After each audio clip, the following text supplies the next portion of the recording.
오늘도 여러분을 사랑하는 주님께서 누가복음 6장 35절부터 38절까지 주셨습니다.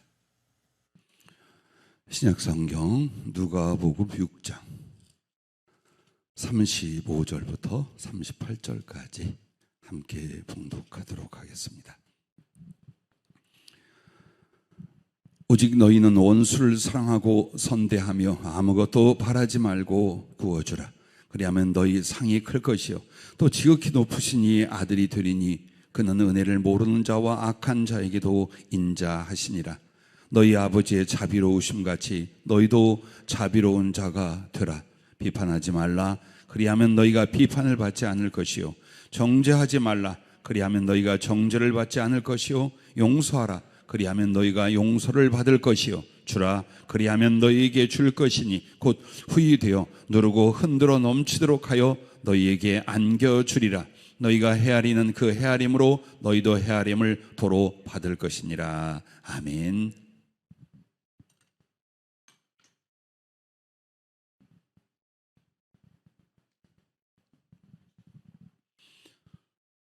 기도 이렇게 하라라는 그 주제로 약간 변경을 해서 29번째 시간입니다.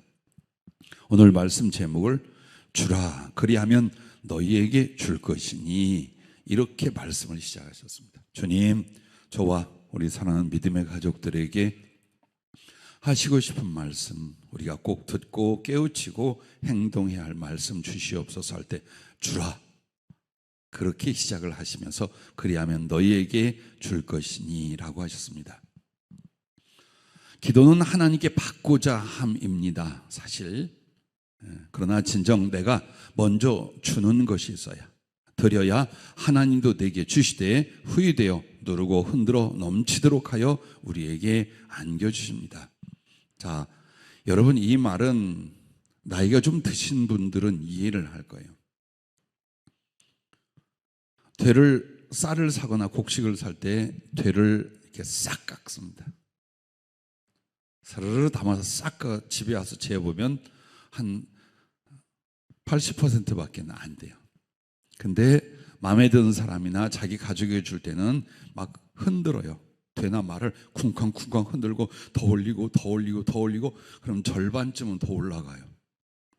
오늘 본문에 특별히 이 마지막 38절의 말씀은 그렇게 준다는 거예요. 내가 주님 앞에 한 줌을 드렸어요. 주님은 대에다가 말에다가 막 부어 쿵쾅쿵쾅 흔들어 다지고 또 붓고 또 붓고 그래서 가득 이걸 고봉이라고 그러죠. 이렇게 쌓아서 우리에게 주되 던져주는 것이 아니라 가져가게 하는 것이 아니라 안겨주리라 이렇게 말씀을 했어요. 그러므로 우리가 잘 아는 마태복음 7장 7절부터 12절까지도 보면 구하라 그리하면 주실 것이요 이 말씀의 끝이 뭡니까? 너희가 대접을 받고자 하면 대접을 하라라고 합니다. 자, 그래서 우리가 기도할 때에 기도에 힘이 없고 응답이 흐리고 기도를 해도 은혜가 잘 안 되는 경우는 딱 하나가 있어요. 나는 그분 앞에 그분을 위하여 별로 드리질 않아. 나는 드리지 않아. 그런데 달라라고 할 때는 이것이 진리 안에 진실한 사랑이 아니라 욕심이 되고 말아요. 나의 양심이나 영혼의 인식이 이것이 진리도 아니요 사랑도 아니라면 담력이 없어져요. 은혜의 성령 안의 교통이 안 돼요. 그 기도는 하고는 있는데 힘에 붙이고 지루하고 나중에는 입이 다물어지는 거예요. 그러므로 기도는 어떤 언어 구사가 아니다. 말을 나열하고 하나님께 졸라대는 것이 아니다. 교제이다라는 거예요. 내가 주님께 작은 사랑을 드렸어요. 주님은 큰 사랑을 주셔요. 그것이 기쁘고 고마워서 하나님께 감사와 서원을 드렸어요.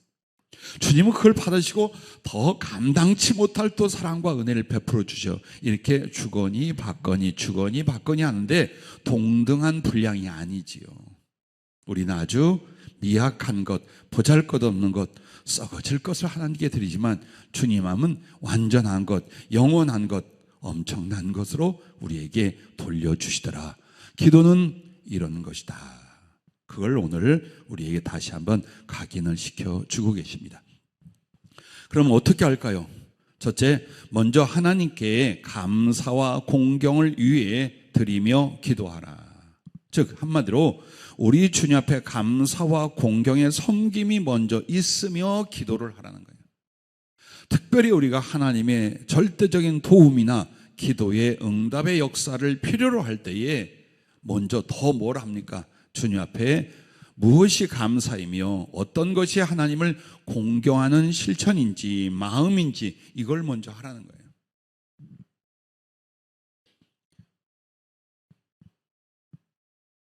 야곱이 에서에게 축복을 받을 때에 에서가 아니라 아버지 이삭에게 축복을 받을 때에 에서도 알고 야곱도 알아요. 아버지가 좋아하는 별미가 있다는 거예요. 그럼 여러분 생각에 앞이 잘 안 보이는 이삭이 왜 에서에게 정말 별미를 좀 해달라고 했을까요? 먹고 싶어서도 있겠죠. 그러나 자기 마음에 사랑과 고마움이 우러난 축복을 위하여 그거 좀 한번 해와라. 그리고 자기가 먹는 것이 자기가 먹는 게 아니라 하나님을 공경하는 자식의 마음으로 여겼던 거예요. 그것은 오늘 우리들에게도 똑같은 일이에요.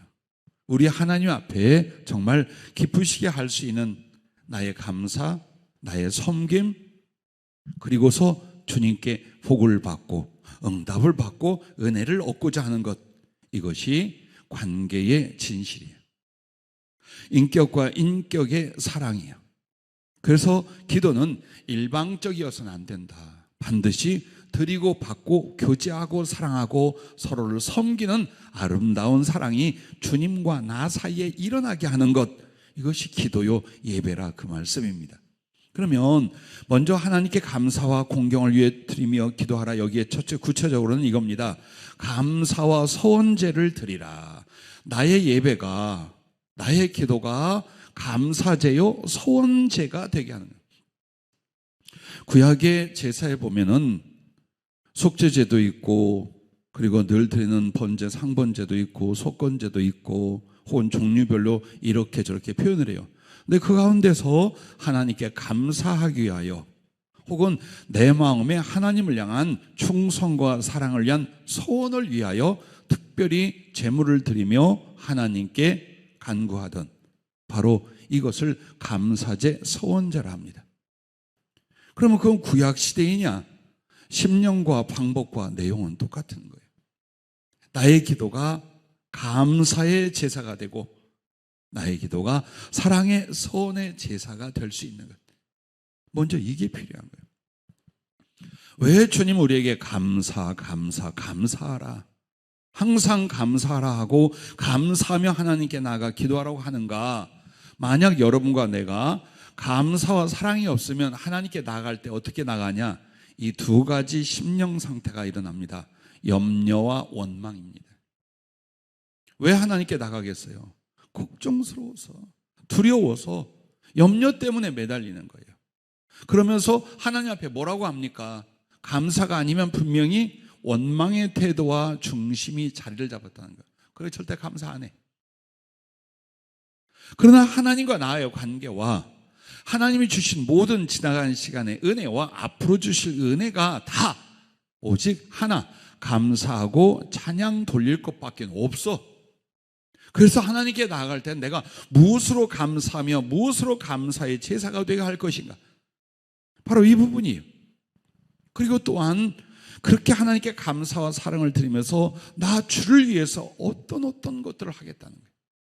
그럼 그 소원도 그냥 나의 개인적 욕망이 아니요, 나를 하나님께 제물로 드리는 거예요. 때로는 감사, 헌금, 소원, 예물을 물질로 드릴 수도 있어요. 어떤 모습이든지 정말 하나님께 내가 기도하고 구할 때마다 나의 마음에 감사와 당신을 향한 이 사랑의 소원이 진실함을, 기쁨을 보일 줄 알아야 되는 거예요. 그래서 어떤 일이 일어났습니까? 솔로몬의 일천번제가 바로 감사제와 서원제였어요. 어리고 젊은 나이에 왕이 되었어요. 하나님이 누구나 다 똑같은 여건이었건만 자기를 백성 중에, 그리고 형제 중에서 왕으로 세웠어요. 그러므로 하나님께 지극히 감사하여 1,000마리의 소를 가지고 수없이 하나님 앞에 제사를 드리며 얼마나 엎드렸을 것이며 얼마나 경배했을 것이며 얼마나 간절함으로 감사하고 찬송을 드리겠습니까? 동시에 그것은 감사제이면서 또한 앞으로 하나님의 뜻대로 이 백성을 판단하고 다스릴 수 있는 지혜가 절박히 필요했던 거예요. 하나님의 권세와 후원이 절박하게 필요했던 거예요. 그래서 내가 하나님께 이런 충성을 드릴 터이니 주여 제발 저에게 하고 서원제. 그러므로 그 1,000번제라는 게 바로 감사제와 서원제로 하나님께 나아가 아무리 왕이지만 1,000마리의 소를 잡아 드린다는 건 물질적인 측면도 있으나 어떤 정성이었겠어요? 어떤 가슴이며 어떤 섬김이었겠어요? 밤에 솔로몬에게 하나님이 꿈에 나타나셨잖아요. 그리고 무엇이라고 합니까? 내가 네게 무엇을 줄고 너는 구하라, 이렇게 말씀을 해요. 아니, 소 1,000마리 제사를 드렸다고 해서 그 대가가 다 너 하고 싶은 대로 바라는 대로 다 말해라, 내가 다 들어주마, 이 비교가 안 되는 거예요. 그러나 멋진 하나님은 그 작은 사랑과 정성에 크게 감동해서 내가 뭘 해줄고 구하라, 나한테 구해, 내가 네 소원이 뭐냐? 나는 우리 교회 성도님들이 주님께 그런 말씀을 들었으면 좋겠어요. 네 소원이 무엇이냐? 내가 주겠노라. 그런데 그렇게 주님이 감동하고 기뻐하실 때는 그만큼의 정성의 감사와 서원제가 있었다는 거예요. 그 기도 앞에. 목숨을 구하는 사람도 혹은 엄청난 사업이나 안 될 걸 되게 하고 없는 걸 있게 만드는 기도를 하는 사람들도 기도는 하는데 하나님께 그만큼 심을 수 있는 감사와 섬김, 사랑, 소원을 위한 건 잘 안 해요. 그래 결국 자기 가슴에도 기도가 뜨기 시작을 해요. 하나님 앞에 이게 절대적인 믿음과 신실함으로 나간다고 못 느끼기 시작을 하는 거예요. 내가 구하는 건 이렇게 어마어마한데 하나님께 대한 자세는 아무것도 없구나, 별 볼 일 없어요. 자, 잘 생각해 봐요. 여러분이 죽어가고 있는데 내 육체의 생명을 구원하시며 나로 하여금 남은 세월 하나님을 살게 하옵소서. 물질이 문제입니까? 나의 시간이 문제입니까? 아니요. 모든 걸 다 드려서라도 나의 감사와 소망 그리고 주님 앞에 소원을 얼마든지 표현해 드릴 수 있는데 많은 하나님의 사람들은 그렇게 안 합니다. 차라리 서서히 죽어가는 죽음을 택하고 맙니다. 수도 없이 봤어요. 너 이렇게 나를 위해서 살겠느냐? 너 이런 주의 종을 만나고 이런 교회에서 이런 사역을 하겠느냐? 내가 너를 고칠 것이다. 사형 선고를 받은 사람들이에요. 그런데 안 합니다. 그리고 그냥 고통 중에 죽어간 사람을 우리 사역 가운데 예언 사역 성령의 지시를 전하니 얼마나 많이 받겠어요. 그냥 죽어요. 그리고 원망하고 낙심하며 무너져가요. 아니, 내가 하나님께 표현할 수 있는 모든 사랑과 감사 혹은 나의 소원과 작정, 힘을 다하고 마음을 다하고 목숨을 다하여 하나님께 매달릴 수 있는 그 가슴 생겨야 되잖아요. 그 정도 크기들이면 이유가 있어요. 하나님이 크게 기뻐하고 기적 같은 역사가 일어나지 않는 데는 이유가 있는 거예요. 아주 보잘것없는 마음과 자세로 하나님께 구하기 때문에 그와 같습니다. 그래서 여러분과 나는 언제나 그래, 하나님이 만족하시고 기대하셔서 내가 너에게 무엇을 해줄 거라고 할 때는 그만큼 인간의 연약함 안에서도 하나님께 감사와 서원제와 같은 바로 이 섬김이 먼저 일어날 때라는 것입니다. 또한 두 번째로는 어떻게 하나님께 감사와 공경을 위해 드리며 기도할까요?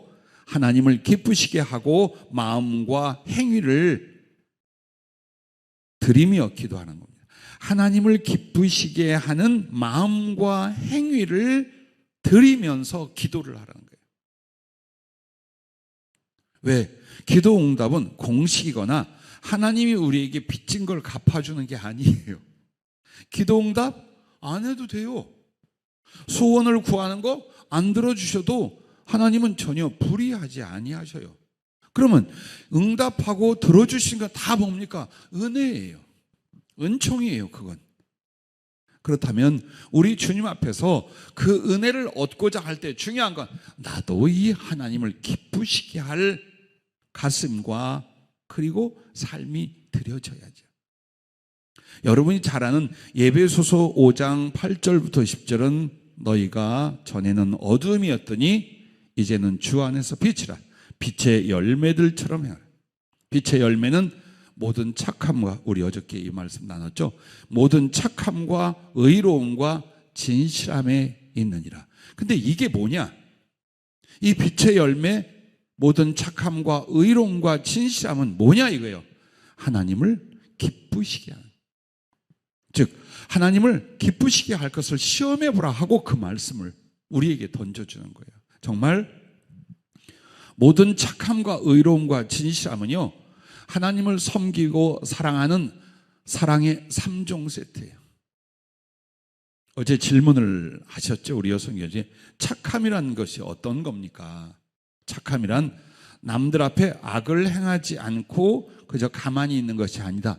적극적으로 선을 행하는, 기쁘게 하고 사랑하고 섬기고 돕고 친절하고 베풀고 용서하고 나누고. 그래서 착함이라는 것은 선행을 가르쳐 말해요. 의로움이라는 것은 내가 악을 행하지 않는, 경건하고 거룩하게 지켜가는 모습이라면, 진실은 뭘까요? 하나님께도 사람에게도 거짓되지 않고 간사하지 않은 걸 가르쳐요. 그런데 바로 이 진실과 의와 그 착함이 하나님을 매우 기쁘시게 하는 거예요. 이게. 그래서 내가 작더라도 자꾸 이쪽에 마음을 가지고 선대하고 자비를 베풀고 긍휼을 나누고 힘을 쓰는 거예요. 그렇게 하면서 나 자신은 삼가하고 절제할 줄 알며, 그리고 하나님 앞에 진실하기를 힘쓰는 이 모습을 우리가 마음속에서 그리고 행함으로 나타낼 때 이건 정말 하나님을 매우 기쁘시게 하는 거예요. 기쁘시게 했다면 어때요? 하나님은 천배 만배로 응답하고 부어주고 갚아주시더라. 그걸 우리가 기억해야 할 것입니다. 그러므로 언제나 하나님께 많이 구하고 큰 것을 구하고 다급하게 구할 때 꼭 기억해라. 내가 하나님 앞에 무엇으로 기쁘시게 할까? 그 마음은 어떻게 먹고 그 삶과 행위는 어떻게 하나님께 해드리며 구할 것인가? 이것을 먼저 생각하셔야 돼요. 대부분 기도 생활을 계획할 때는 이렇게 합니다. 시간을 어떻게 할 건가? 어떤 내용의 말을 기도할 것인가? 이걸 금식으로 할 건가? 철야로 할 건가? 작정 기도해서 이렇게 할 건가? 이 생각들을 많이 해요. 그리고 연습도 해요. 저희가 천안서 교회를 처음 개척했을 때에 청년들이 많이 왔어요. 그리고 성령의 강력한 역사와 매일 밤을 지새우는 기도회가 있었어요. 그리고 우리 젊은 청년 전도사님과 청년들이 자원해서 금식을 하기 시작했어요. 근데 교회에서 힘이 되니까 오살리 금식기도원에 가요. 그럼 이제 어떻게 되느냐? 가기 전에 며칠을 작정해서 기도해 줍니다. 금식하면서 은혜 받게 하시고 이기게 하시고 합니다. 그리고 저 오살리 그 기도원까지 같이 따라가줘요. 그리고는 기도원에 입소할 때까지 먹입니다. 엄청 먹이면 막 배가 터질 만큼 먹입니다. 그렇게 잔뜩 먹으면 하루는 이겨. 하루는 그냥 가. 그렇게 하고 수시로 또 가서 같이 기도해 주고 때로는 같이 금식하고 그렇게 돌아가면서 엄청나게. 자, 제가 드리는 말씀은 이거예요. 기도할 때 그 부분에 힘을 쓴다는 거예요. 그런데 그렇게 준비하고 힘을 주는 것보다 더 중요한 건 뭐냐? 하나님을 기쁘시게 하려는 거예요. 내가 어떤 계획이 있고 기도를 하고 있어요. 그리고 기도에 대하여 내가 작정을 했어요. 그때 나를 돌아보면서 나는 그럼 하나님께 무엇을 해드릴까? 내 주님 앞에 무엇으로 당신을 기쁘시게 해드릴까? 이것이 작정 기도를 위한 어떤 준비보다도 먼저 생각하고 행동으로 옮겨야 될 부분이다. 그걸 여러분에게 말씀을 드리고 또 성령이 이것을 우리에게 지적해 주셨습니다. 그래서 여러분과 나는 하나님을 이해할 때에 제일 좋은 게 뭐냐? 나 같다는 겁니다. 그 마음이 나와 같아. 내가 무엇으로 감동해요? 무엇으로 기뻐해요? 어떤 일로 슬퍼해요? 무엇 때문에 화가 나요? 예수님도 똑같다고 생각하시면 돼요. 즉 신비하고 초월적인 하나님은 그의 속성이나 존재성 안에 있으나 인격성이라는 것은 나와 똑같다는 거예요. 그래서 내가 하나님을 기쁘시게 한다는 것이 어마어마한 일로 하는 게 아니에요. 그분 앞에 조용히 감동을 드릴 수 있는, 기특하다 하여 머리를 쓰다듬어 줄 수 있는, 주님과 나 사이에 그렇게 하면서 점점 더 크고 중한 사랑과 섬김으로 당신을 기쁘시게 할 수 있다. 그러므로 급한 일이 있습니까? 기도하고 계십니까? 하나님만이 이것을 이루어 줄 수 있다고 여기십니까? 하나님을 기쁘시게 하십시오. 내가 먼저 하나님을 기쁘시게 할 수 있는 마음을 갖고 성품을 만들어 가십시오. 그리고 그것이 행함과 삶으로 나타나게 하면서 하나님께 이것도 구하고 저것도 부탁할 수 있기를 바랍니다. 자, 또한 세 번째는 이거예요. 주의 말씀을 듣고 순종함을 드리며 기도하라는 거예요. 그게 하나님께 감사와 공경을 위해 드리며 기도하는 거랍니다. 그러면 감사와 서원제를 드리고 하나님을 기쁘시게 하는 마음과 행위를, 여기에 다 순종이 있지 않느냐? 아니요. 순종은 더 넓어요. 예를 들어서 여러분에게 이런 것도 말씀할 수 있어요. 여러분이 참 집착하는 사람, 사랑하는 사람이 있는데 어느 날 성령께서 그 사람 아니다, 내려놔라. 주님, 이 사람이 이게 좋고요, 저게 좋고요, 이게 마음에 들고 이게 괜찮은 사람이라니까요. 아니다, 후회한다, 엄청난 아픔과 고통을 만들어낸다, 내려놔라. 그리고 네가 나를 더욱 사랑하고 그 길을 가려면 그 사람을 내려놔라라고 했어요. 순종이 뭡니까? 주님 너무 좋다니까요, 필요하다니까요, 불쌍하다니까요. 이것은 죄를 범하는 불순종하고 같은 불순종이에요. 우리가 하나님께 순종이라는 거, 성령님이 혹은 성경을 통하여 우리 안에 조명하고 가르쳐 주시고 지시해 주십니다. 일거수일투족 모든 것을, 그것을 즐거이 따라가면서 기도하라는 거예요. 근데 상당히 많은 부분 순종을 해요. 근데 어느 중요한 어떤 것에서 고집을 부리거나 자기 주장을 합니다. 그리고 모른 척합니다. 하나님의 뜻과 말씀을. 그럼 이게 어떤 것입니까? 하나님을 거역하는 것입니다.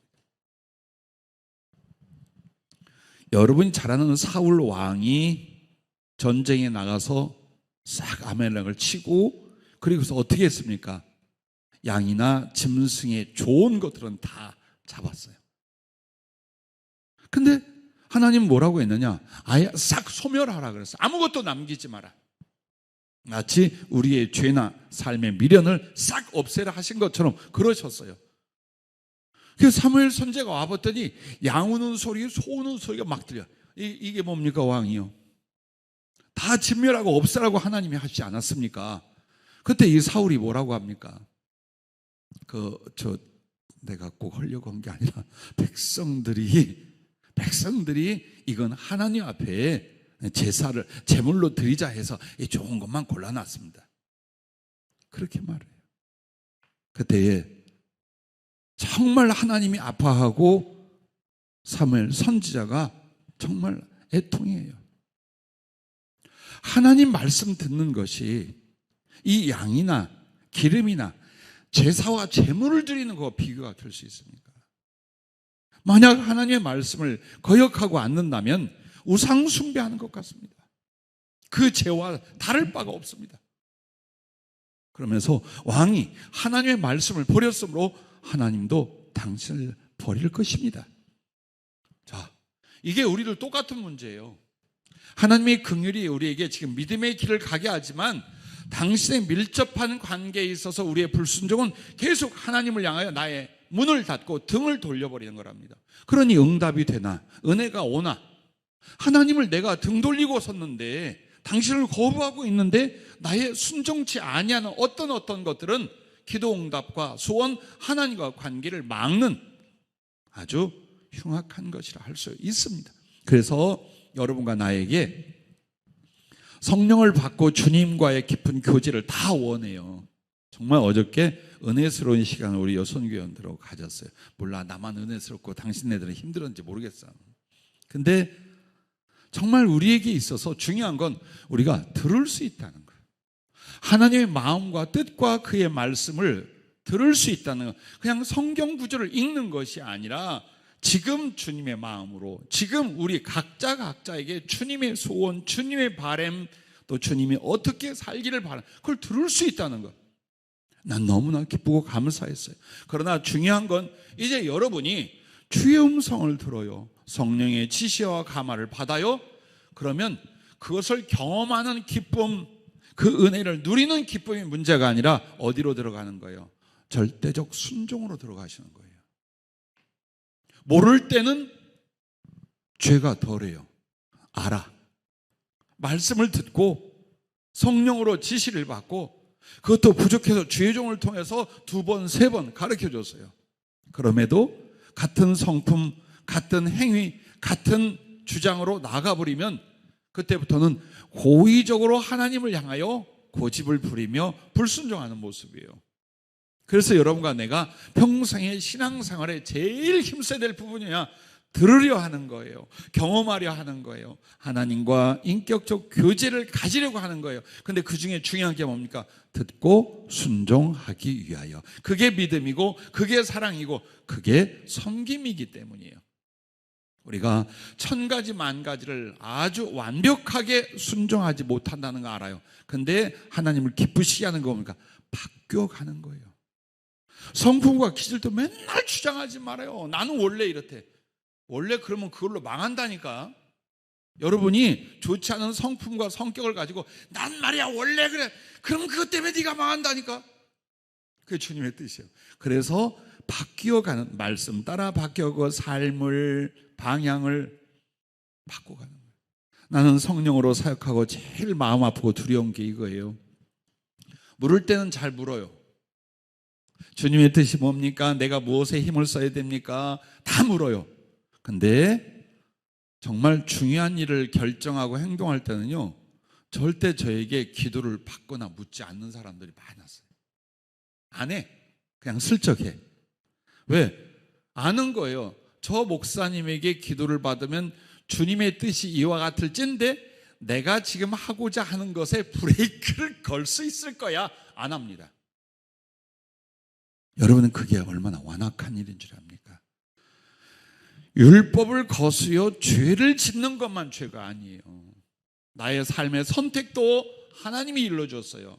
더 은혜 받을 것과 더 주님을 사랑할 방법과 장소와 삶도 일러줬어요. 근데 보니까 내게 안 맞아. 혹 손해가 오거나 내 감정과 자존심이 안 맞아.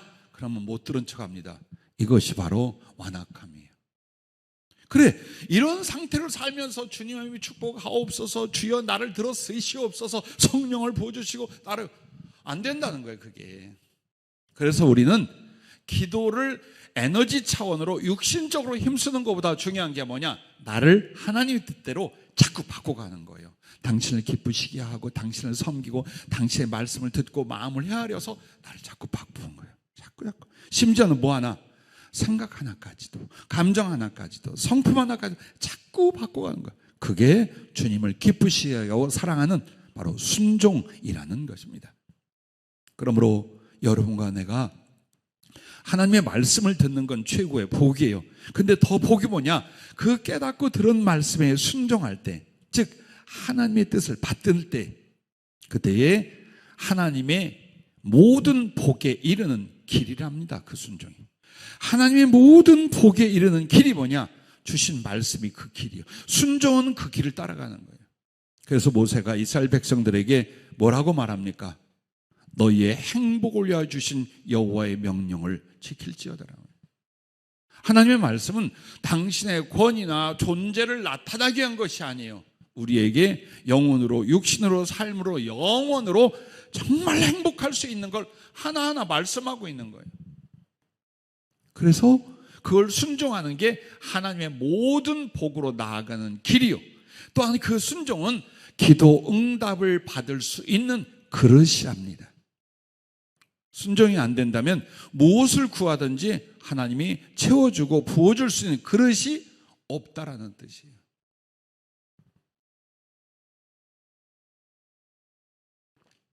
가끔 상담을 하거나 가르칠 때 이런 이야기를 해요. 정말 꼴보기 싫고 정말 못된 짓 하고 잘못하고 그래. 그래서 마음으로 막 구박하고 서운해하고 미워하고 그래. 돌멩이는 안 들어. 그래도 그냥 마음속엔 돌멩이를 들었다 놨다 해요. 그때 그것을 고쳐서 긍휼로, 배려로, 사랑으로 바꿔야 되는 이유가 뭐냐? 나의 영혼을 위해서 그렇다는 거예요. 그 사람을 위해서가 아니라 나의 영혼이 하나님 앞에 있기 때문이다 이 말이에요. 그 하나님을 위하여 자라나야 되고 닮아가야 되기 때문이라는 거예요. 그리고 내 영혼의 평안과 동시에 하나님께 주실 은총과 복을 위하여 나는 무엇을 선택한다? 사랑을 선택한다. 그러기 위하여 행여 갈등과 미움, 아픔을 이뤄낸 사람이 있을지라도 그렇게 치우쳐 말씀을 떠난 생각과 감정, 관계를 만들지 말라라는 거예요. 그게 순종이에요. 이와 같이 여러분이 두루두루 하나님의 말씀을 듣고 묵상할 때마다 나를 돌아보며 나의 삶 속에서 어떤 게 순종이를 알고 그 순종을 만들어가는, 그리고 여러분의 기도는 순종인 줄 알아요. 이렇게 하는 것이. 근데 이 꼴난 속이요 다 뒤집어져가지고 안 해 이걸. 혹은 습관이 돼서 안 해. 운동하면 건강하게 잘 산다고 하는데 그냥 푹 하기만 퍼져서 누워가지고 안 일어나지는 거, 이걸 어떻게 할까? 그래서 여러분과 나에게는요 그런 부분들에 대하여 어떻게 하냐? 하나님께 기도하는 거예요. 주여 순종할 수 있는 힘을 주시고 순종할 수 있는 나의 기질과 성품을 만들어 주시오. 근데 순종의 행위는 안 하고 마음으로 변명하는 것과 정말 하려고 하는데 잘 안 되니까 하나님께 도움을 구하는 기도는 달라요. 그래서 나 혼자 스스로 변화될 수 있으면 기도 안 하셔도 돼요. 그냥 바꿔 빨리. 근데 내 못난 자아가, 고집이, 나쁜 성격과 생각이 육신적이고 세상적으로 들어가 있는 나의 삶의 모습이 안 빠져나와요. 그래서 하나님 앞에 도와달라고, 긍휼히 여겨달라고, 나로 모든 걸 내려놓고 순종할 수 있는 힘을 달라고 여러분은 기도하는 거예요. 그렇게 해서 순종으로 말미암아 하나님은 얼마든지 응답하고 축복하시게 됩니다. 이 세 가지가 바로 하나님께 감사와 공경을 위해 드리며 기도하는 것이고, 두 번째 큰 것은요 형제와 이웃을 선대하고 자비를 베풀며 간구하라, 이 부분입니다. 오늘 말씀 보면 오직 너희는 원수를 사랑하고 선대하며 아무것도 바라지 말고 구워줘라. 그리하면 너희 상이 클 것이요 또 지극히 높으신 이의 아들이 되리니 그는 은혜를 모르는 자와 악한 자에게도 인자하시니라. 너희 아버지의 자비로우신 같이 너희도 자비로운 자가 되라. 비판하지 말라. 그리하면 너희가 비판을 받지 않을 것이요 정죄하지 말라. 그리하면 너희가 정죄를 받지 않을 것이요 용서하라. 그리하면 너희가 용서를 받을 것이요. 자, 이 말씀들을 봐요. 바로 이런 것이 먼저 있고 하나님께 이것도 주세요, 저것도 주세요 라고 하라는 거예요. 그러기 위하여 첫째로 긍휼히 여기고 화목하기를 힘쓰고 기도하라는 거예요. 여러분의 가족, 교회의 형제, 멀리 이웃, 사회에서 만난 사람들에 대하여 여러분과 나는 제일 중요한 심령 자세가 긍휼히 여기는 거예요. 판단하고 분별해서 이익이 되느냐 손해가 되느냐가 아니라 그 존재를 긍휼히 여겨요. 선한 마음, 남에게 손을 내밀고 도울 수 있는 것 중에 제일 중요한 게 뭐냐면 존경보다도 먼저 긍휼히 여러분에게 그 상대를 인하여 일어나야 됩니다. 나보다 낫지 뭐, 응? 먹는 것도 나보다 낫고 입는 것도 나보다, 뭘 내가 저 사람 걱정. 그게 아니에요. 생활 수준이 조금 다르다 할지라도, 재산이 좀 더 많다 할지라도 사람은 다 슬픔과 고통, 약함과 아픔이 다 있어요. 그래서 사람에게 대하여 여러분이 긍휼히 여기는 거예요. 그 긍휼 중에 제일 큰 게 뭔 줄 압니까? 용서하고 이해하고 용납하는 문제예요. 나에게 좀 잘못해서 이걸 소화를 못해 그냥 품고 그냥 속에서 불불 끓어. 근데 그게 얼마큼가요? 12년을 가. 네? 그리고 여러분의 기억력이 좋은 건 주의 말씀을 기억하고 묵상하고 사랑받은 일을 기억하는 데는 뛰어나시기 바라요. 근데 서운한 걸 기억하는데 아주 도사 같은 사람들이 있어요. 조금 찔리죠? 아니 어떻게 그렇게 서운한 건 몇 년이 가도 안 잊고 기억을 해. 목사님이 그때 난 기억 안 나. 옛날에는요 좀 기억력이 더 또렷할 때는 막 나 그런 일 없어 그건 이랬어. 근데 요즘은 기억이 잘 안 나니까 나더러 옛날에 뭘 했는데 뭐가 서운하고 그러면 할 말이 없어요. 그랬나 보지. 근데 나 기억 안 나는 어떻게? 네가 바뀌어라. 우리 가슴 속에 응어리가 져 있죠. 하나님과 소통이 안 돼요. 사람을 미워하거나 서운해하죠. 절대로 나의 심령에 성령의 감화가 안 일어나요. 왜? 하나님은 사랑이시요 긍휼이시요 화평이셔요. 근데 그분의 성품과 속성과 뒤틀어진 것이 나한테 있어요. 내가 주님을 자꾸 찌르고 피를 내고 살점을 뜯어요. 그게 성품 안에도 있는 거예요. 그래서 여러분과 나는 가장 하나님을 사랑하고 섬기는 게 뭐냐? 사람을 대상으로 하여 하나님께 하듯 하는 이 노력들이에요. 바로 이 부분들이에요. 그래서 잘 안 돼요. 안 되나 여러분이 가치를 가지고 있어야 돼요. 이 가치관 그리고 이 하나님의 뜻에 대한 나의 비전과 목적을 가져야 돼요. 제일 중요한 부분이 바로 가슴이에요. 용서하십시오. 혹시라도 나보다 저 사람이 내게 더 잘못했습니까? 나의 잘못은 조금인데 저건 엄청 많이 했어. 아니요, 내 잘못을 돌아보고 그를 용서하십시오. 용서할 때에 용서를 빌면 내가 용서해 줄게. 그건 용서가 아니에요. 나한테 용서를 비니까 용서해 줄게는 그건 여러분 용서가 아닙니다. 그냥 승리했다고 혼자 자찬하는 거예요. 나한테 용서를 빌어 용서를 해주는 게 아니에요. 용서를 빌지 않아도 용서하는 거예요. 내 마음속에서. 그걸 넘어갈 수 있어요. 용서해 주세요 할 때까지 가는 건 똑같은 사람이에요. 그리고 남이 용서를 빌 때는 여러분 용서할 기회를 이미 하나님 앞에 놓친 거예요. 그냥 그가 어떻든지 그가 무엇을 하든지 바뀌든지 안 바뀌든지 내게 잘못한 거에 대해서 하나님 앞에 나는 그것을 내려놓음으로 용서를 먼저 해야 돼요. 그 용서가 있어야 영혼에 대한 사랑과 긍휼이 나올 수가 있어요. 그러므로 인간관계에서 아름다운 건 용서하고 화해할 줄 아는 거예요. 왜? 하나님과 우리 사이처럼 서로 간에 화목한 것, 이것이 하나님의 임재와 뜻이요 하나님이 이끌어가는 방향이기 때문이에요.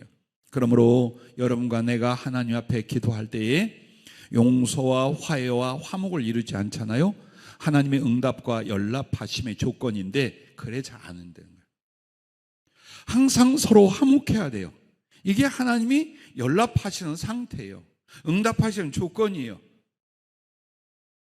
그래서 여러분과 나는 사람 관계가 하나님과 나의 관계다. 평강의 하나님, 자비의 하나님이시기 때문에 사람에게 또한 내가 그리하여야 된다라는 겁니다. 기도는 결국 주님의 지체에 흐르는 신경과 피와 같답니다. 그럼 주님의 지체는 누구입니까? 이 믿음의 형제들이에요. 우리 사이에 뭐가 있습니까? 주님의 몸뚱이들이에요. 그러니까 우리 안에 하나의 몸으로 연결된 건 머리는 주님이시요 우리는 각자 신경과 피가 흘러 같은 몸이에요. 그리고 그것은 돌아서 머리로부터 지배를 받고 보냄을 받아요. 그런데 기도가 바로 우리의 신경 그리고 피와 같아요. 머리 대신 주님 보내요. 우리가 또 돌려보내요. 그래서 계속 돌고 돌아 환원을 합니다. 기도는 그냥 일방적으로 드리고 오는 게 아니래요. 내가 형제에게 어떻게 했는가. 그것이 주님 앞에 가고 주님이 그러므로 내게 응답과 은혜를 베푸시고 이와 같답니다. 그래서 기도는 나 홀로의 문제가 아니라 형제와 이웃과 하나님과의 삼각관계의 문제다. 그러므로 반드시 여러분은 긍휼과 화목에 힘을 쓰며 기도하여 응답을 온전히 받으시길 바랍니다. 또한 이 두 번째는 위로하고 섬기고 베풀며 기도하라입니다. 형제에 대한 선행은요 하나님께 구워드리는 거예요. 자, 오늘 읽은 본문에도 보면 이렇게 말합니다. 아무것도 바라지 말고 꾸어주라. 혹시 여러분이 남에게 빌리거나 꾸거나 한 적이 있습니까? 이거는 오늘 말씀도 연결되어 있지만 이것은 교회 안에서 신앙 안에서의 윤리요, 하나님의 뜻이에요. 그게 뭐냐?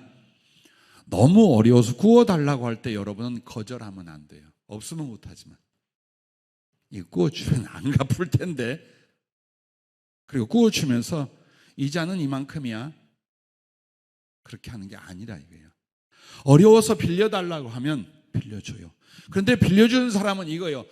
당신이 언젠가 내게 갚고 돌려주면 고마운 거고, 돌려주지 못하면 많은 거야. 이 마음으로 남에게 빌려주는 거예요. 어떻게 해서 돌려봤자 그건 은행이고 고리대금업이에요.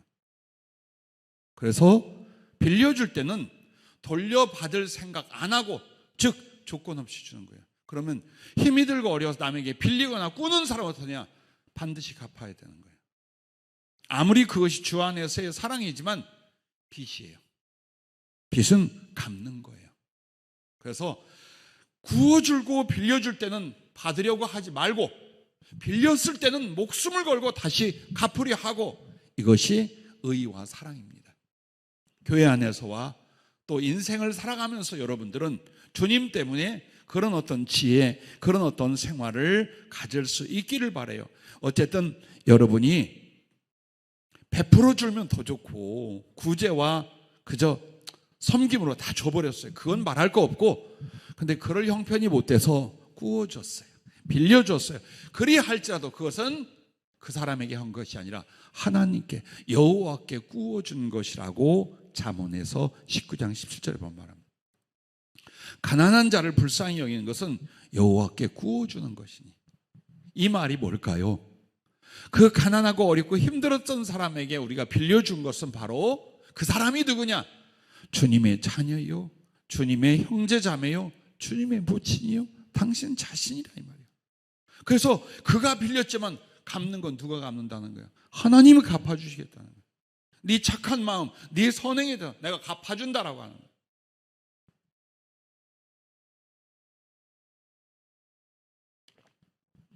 기도보다 더 중요한 게 오늘 말씀을 보니까 무엇입니까?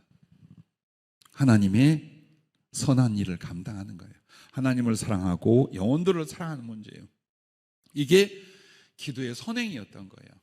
우리는 기도가 자꾸 말을 함으로써 하나님이 들어응답한다고 생각한 거예요. 그게 아니에요. 말을 하셔야 돼요. 대화를 하시는데 일방적인 말이 아니라 사랑하고 사랑받는, 또 사랑하고 사랑하는 바로 이 교제와 사귐, 섬김과 사랑의 관계가 기도였다. 그것을 여러분과 내가 다시 한번 깊이 이해한다면 아마도 우리의 기도가 엄청난 은혜 속에, 또 하나님의 놀라운 역사 속에 아름답게 만들어져 갈 것입니다. 자, 여러분과 내가 사람들에게 위로하고 섬기고 베풀고 사랑하잖아요.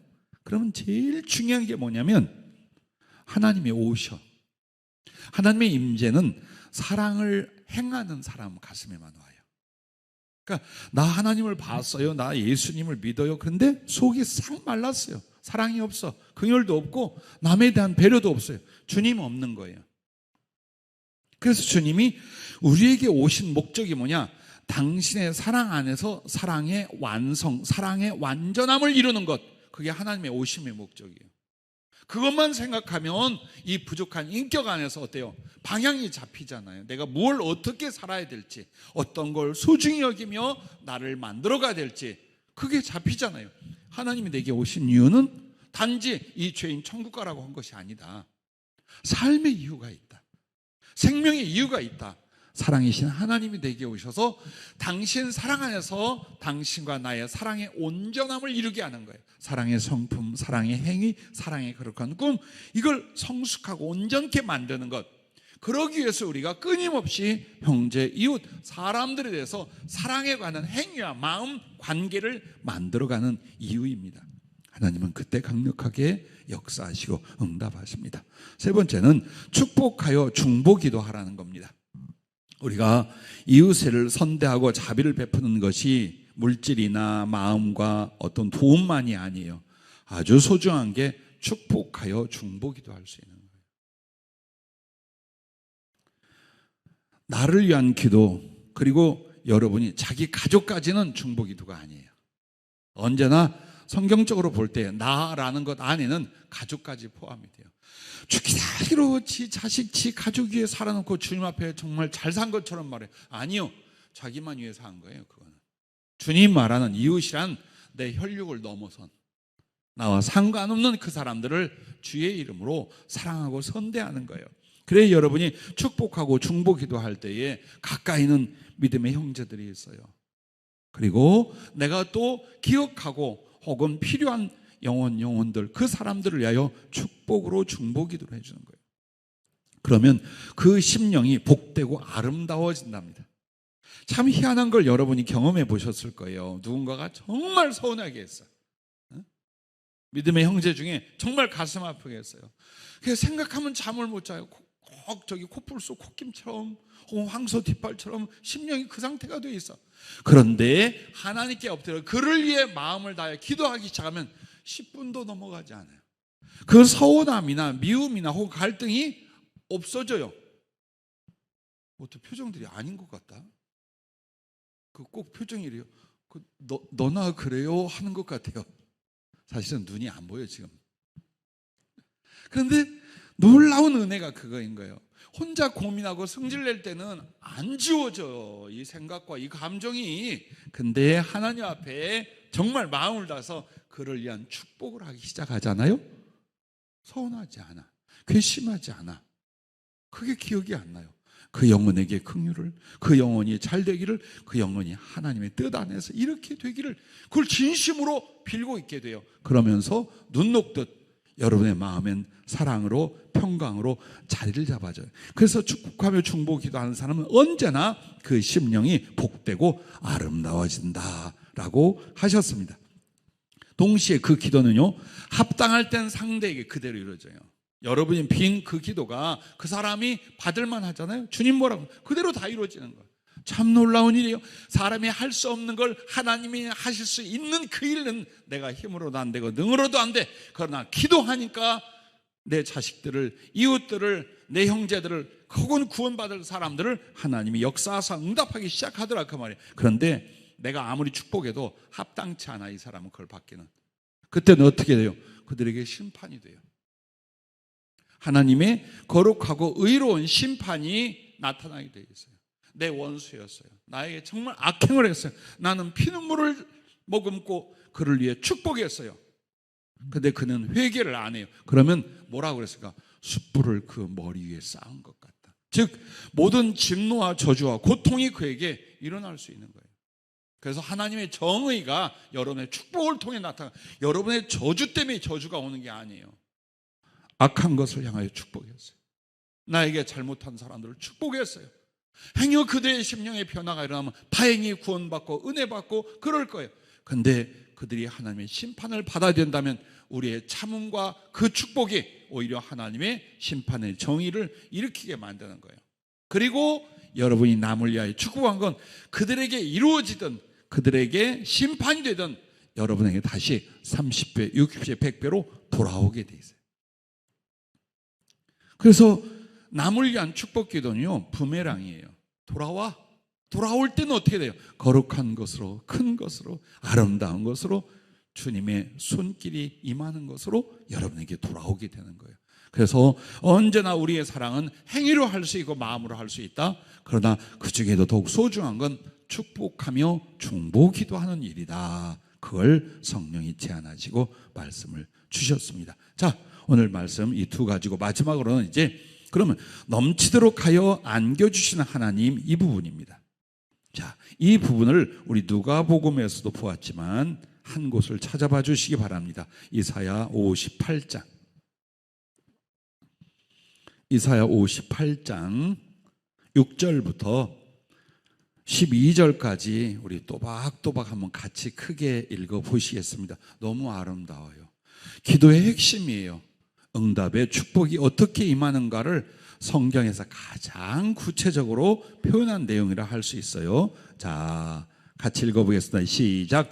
내가 기뻐하는 금식은 흉악의 결박을 풀어주며 멍에의 줄을 끌어주며 압제 당한 자를 자유하게 하며 모든 멍에를 꺾는 것이 아니겠느냐. 이 말은 금식으로 그렇게 한다는 뜻이 아니라 하나님이 받을 금식 기도가 뭐냐 이거예요. 행위가 있어야 된다라는 거예요. 즉 이웃들 형제들이 흉악의 결박을 묶여 있어요. 멍에에 묶여 있어요. 압제를 당해요. 그들을 어때요? 자유케 하는 거예요. 그럼 이것은 어떤 문제부터 일어날까요? 실제 상황이 그럴 수 있어요. 그래서 여러분과 내가 데모도 할 수 있고 정치 참여도 할 수 있어요. 더 중요한 건 영적인 부분이에요. 사단에게 붙잡혀 있는 죄와 무지의 세상에 잡혀 있는 바로 그들을 자유케 하고 그 결박을 풀어줄 수 있는 것, 삶에서 이만큼이라면 영적 세계에서 아주 크고 중하게 여러분 이 선행을 할 수 있다는 겁니다. 자, 7절 또 읽겠습니다.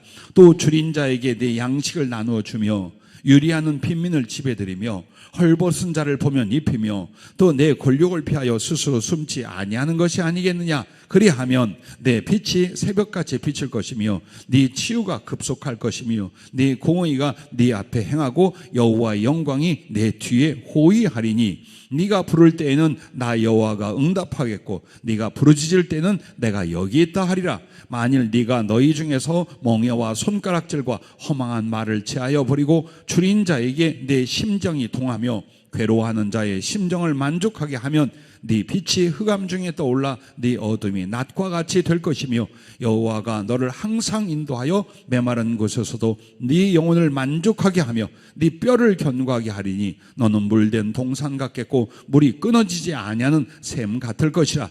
내게서 날 자들이 오래 황폐된 곳들을 다시 세울 것이며 너는 역대에 파괴된 기초를 쌓으리니 너를 일컬어 무너진 데를 보수하는 자라 할 것이며 길을 수축하여 거할 곳이 되게 하는 자라 하리라. 아멘. 선행이 이런 거예요. 사람에게 대접하고 착한 일을 한 것이 하나님 앞에 이와 같은 거예요. 네가 나를 찾을 때 내가 여기 있다 할 것이다. 내가 얼굴을 너에게 향할 것이다. 하나님이 축복할 수 있는 은혜 줄 수 있는 모든 걸 다 주겠다는 거. 왜? 네가 착하게 살기 때문이다. 네가 형제와 이웃들에게 나의 사랑을 직접 나누기 때문에 난 너의 기도와 너의 소원에 대해서 이와 같이 할 것이다. 그걸 여러분 말씀하고 있어요. 그래서 이 넘치도록 안겨주는 하나님 첫째가 그 마음에 주님으로 충만하게 하신다는 거예요. 이렇게 기도하고 이런 사랑을 섬김이 있는 사람에겐 주님이 넘치도록 안겨주는 게 그 첫째가 그 사람 마음에 주님으로 충만하게 하신다. 그래서 8절에 보면 여호와의 영광이 내 뒤에 호위하리니. 자, 그리고 9절 말씀을 보면 네가 부를 때는 나 여호와가 응답하겠고 네가 부르짖을 때는 내가 여기 있다 하리라. 10절 하반절에는 내 빛이 흑암 중에서 떠올라.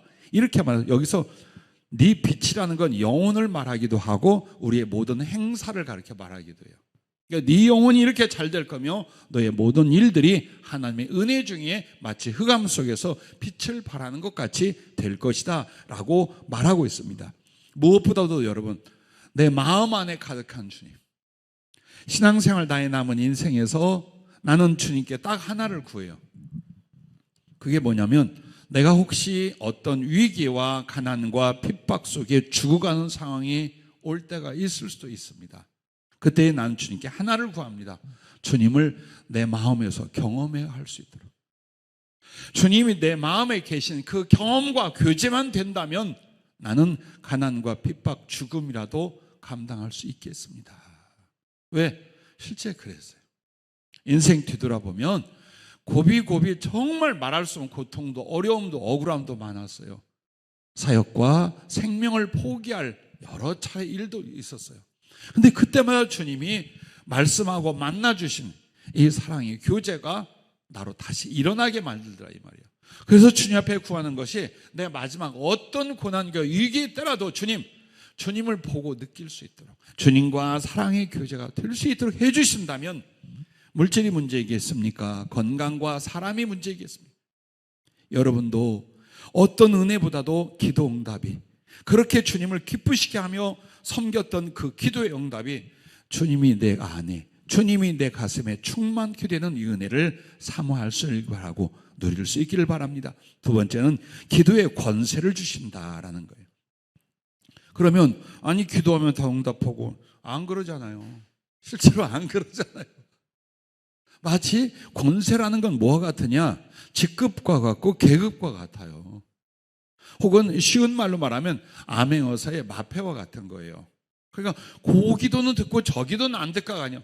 그 사람에게 기도의 능력, 기도의 권세라 하면 기도하면 다 들어주시는 거예요. 그래서 9절 말씀에 보면은 네가 부를 때는 나 여호와가 응답하였고 네가 부를 때는 내가 여기 있다 하리라. 이게 기도의 권세란 말이에요. 그리고 사무엘상 3장 19절에 보면 사무엘에 대하여 뭐라고 말할까? 그 말이 땅에 하나도 떨어지지 않게 하셨더라. 이게 기도의 권세인 거예요. 그가 기도하고 그가 하나님의 말씀을 전하고 그가 무슨 비전을 제시하면 하나님이 그걸 이루게 하는 거예요. 그게 바로 말씀의 권세, 기도의 권세라고 할 수 있어요.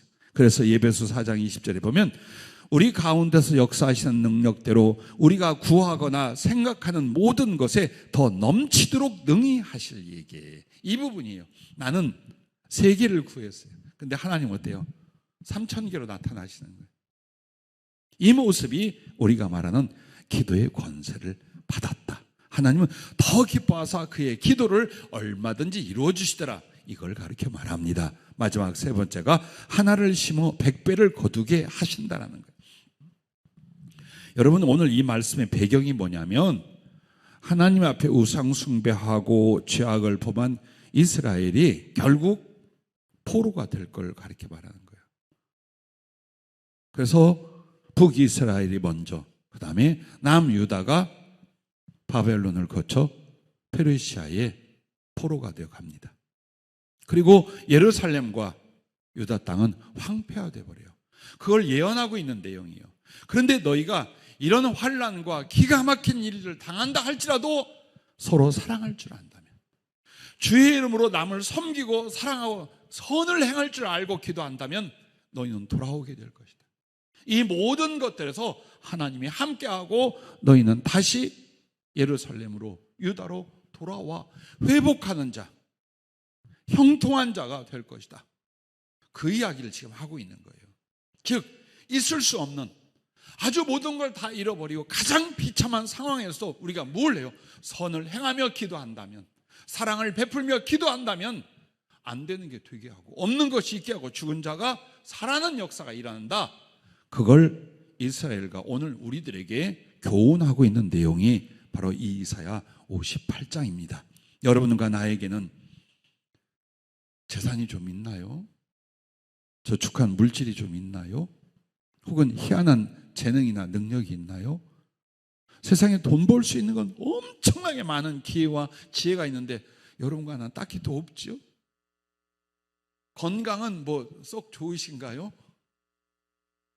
자, 우리는 우리들이 가진 걸 인하여 희망이나 꿈을 꿀 수 있는 건 그렇게 많지는 않아요. 아니, 거의 없잖아요.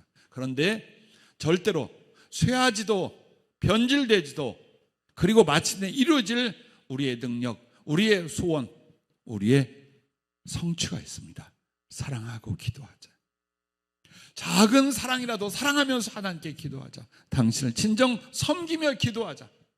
그렇다면 안 될 것도 되고 없는 것도 있고 작은 것도 커지고 죽은 자도 살아나는 역사가 여러분 개인에게 이 교회에 일어날 줄로 믿습니다. 기도하겠습니다.